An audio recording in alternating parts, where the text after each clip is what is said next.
Hi friends, எல்லாருக்கும் வணக்கம். நம்மளுடைய சிக்கூஸ் டெனியில் இன்றைக்கி பார்க்க போகிற டிஷ் என்னென்னு பார்த்தீங்கன்னாக்கா சங்கரா மீன் குழம்பு. அதுக்கு என்னென்ன தேவைங்கிறது பார்த்துக்கலாம். சங்கரா மீன் குழம்பு ஃபஸ்ட்டு ஒரு மசாலா ரெடி பண்ணுவோம். அதுக்கு கொஞ்சம் ஜீரகம், கொஞ்சம் சோம்பு, கொஞ்சம் மிளகு, ஒரு தக்காளி, பூண்டு, கொஞ்சம் சின்ன வெங்காயம், ஒரு பச்சை மிளகு, இது எல்லாமே கொஞ்சம் வதக்கிட்டு நம்ம பேஸ்ட் மாதிரி அரைச்சி எடுத்துக்க போகிறோம். அதுக்கப்புறம் பார்த்திங்க அப்படின்னா தாளிக்கிறதுக்கு தக்காளி, பெரிய வெங்காயம், ஒரு பச்சை மிளகு, பூண்டு, கருவேப்பிலை, மல்லி, ஓகேங்களா. அது கூட சேர்த்த போகிற மசாலா பார்த்திங்க அப்படின்னாக்கா குழம்பு மிளகாய்த்தூள், வரமிளகாய்த்தூள், தேவையான அளவு உப்பு, மஞ்சத்தூள், தாளிப்புக்கு வெந்தயம்.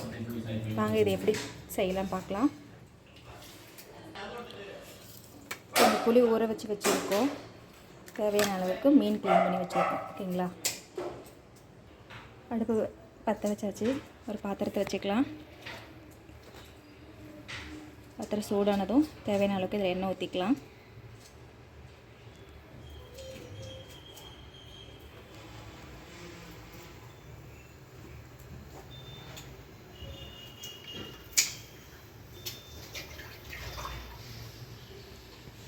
இப்போ பார்த்திங்கன்னா இந்த மிளகு சீரகங்களாம் அந்த மசாலா அரைக்கிறதுக்காக வதக்கி எடுக்கிறோம்.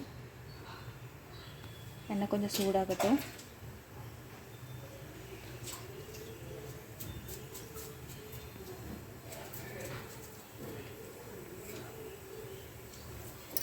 எண்ணெய் சூடாயிருச்சு.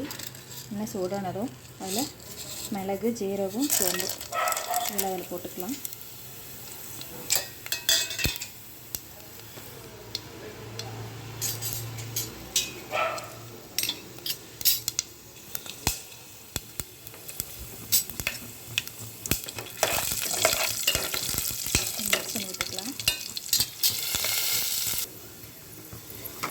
கொஞ்சம் பூண்டு, பச்சை மிளகு,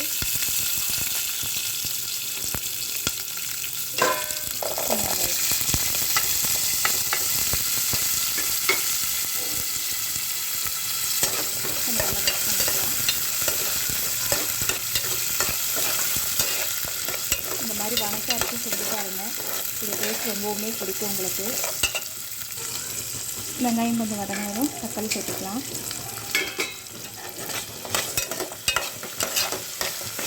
இந்த மாதிரி மீன் குழம்பு செஞ்சோங்க அப்படின்னா ஒரு குண்டா நிறைய செஞ்சு வச்சாலும் இந்த மீன் குழம்பு முடிஞ்சிடும்.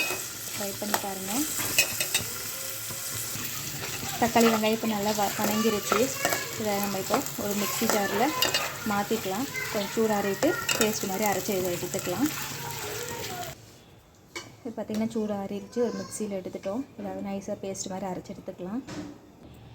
இப்போ நைஸாக பேஸ்ட் அரைச்சிட்டு வந்துட்டோம், ஓகேங்களா. இப்போ தாளிக்க ஆரம்பிச்சிடலாம். அப்படியே அடுப்பு பற்ற வச்சுக்கலாம். நான் அதே பாத்திரத்துலேயும் மறுபடியும் செஞ்சுக்கலாம். தேவையான அளவுக்கு குழம்புக்கு தேவையான அளவுக்கு எண்ணெய் ஊற்றிக்கலாம். எண்ணெய் கொஞ்சம் சூடாகட்டும்.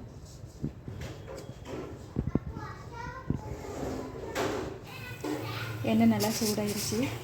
வெங்காயத்துக்கு வெங்காயம் சேர்த்துக்கலாம். கொஞ்சம்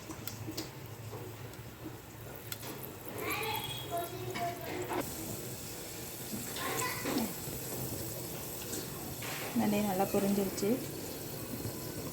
பூண்டு,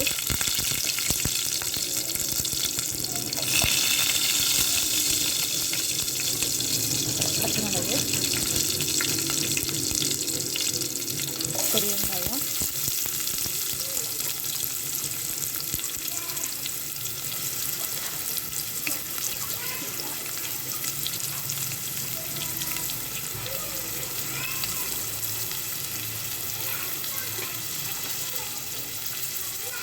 கருவேப்பிலை எல்லாத்தையும் சேர்த்து நல்லா மிக்ஸ் பண்ணி வச்சுக்கலாம்.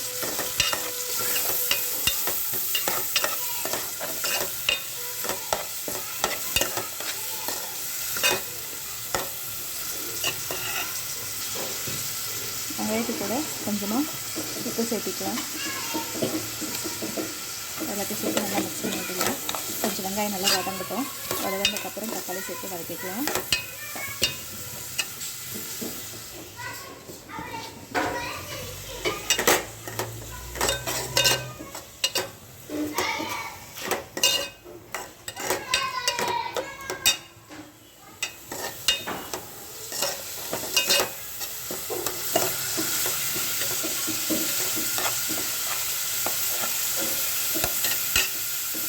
வெங்காயம் நல்லா வதங்கிருச்சு. தக்காளி சேர்த்திக்கலாம்.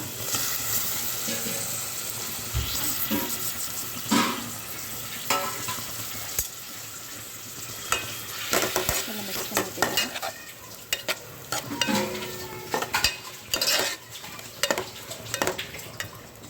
தக்காளி கொஞ்சம் நல்லா வதங்கணும். இதில் நம்ம அரைச்சி அந்த மசாலாவை சேர்த்துக்கலாம். தக்காளி நல்லா வதங்கிருச்சு. இப்போ நம்ம அரைச்சி வச்சுருக்கிற இந்த பேஸ்ட்டு போட்டுக்கலாம். அதையும் சேர்த்து நல்லா மிக்ஸ் பண்ணிக்கலாம். இப்போது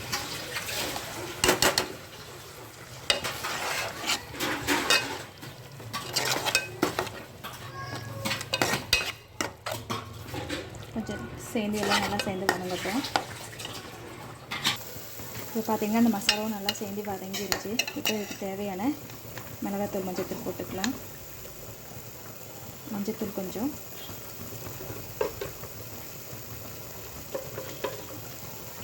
வரமிளகாத்தூள் 1 ஸ்பூன்,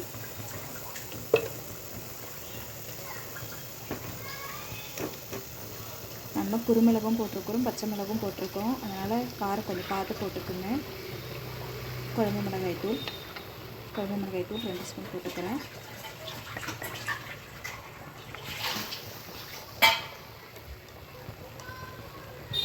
எல்லாத்தையும் சேர்த்து நல்லா மிக்ஸ் பண்ணி விட்டுக்கலாம்.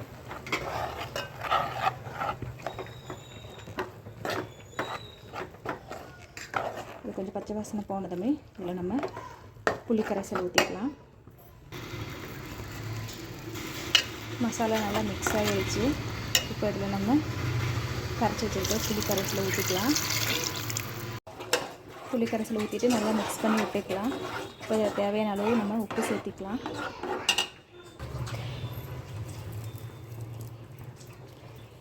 நல்லா மிக்ஸ் பண்ணி விட்டுக்கலாம். தண்ணி வேணுங்கிறவங்க தண்ணி கொஞ்சம் சேர்த்திக்கிங்க. கொஞ்சம் டைம் இந்த ஸ்டேஜில் உப்பு காரம்லாம் கரெக்டாக இருக்கான்னு செக் பண்ணிக்கோங்க. குழம்பு கொதிக்கிற வரைக்கும் கொஞ்ச நேரம் க்ளோஸ் பண்ணி வைக்கலாம். கொதித்ததுக்கப்புறம் நம்ம மீன் சேர்த்துக்கலாம். ஓப்பன் பண்ணி பார்க்கலாம்.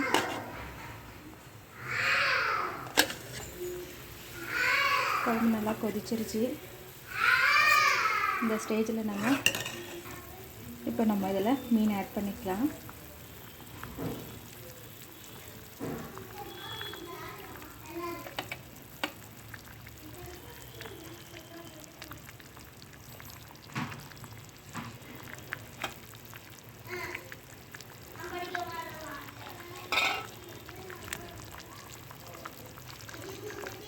ஒரு கொதி நல்லா வரட்டும். அதுக்கப்புறம் நமக்கு மீன் வெந்துடும். ஆஃப் பண்ணிக்கலாம்.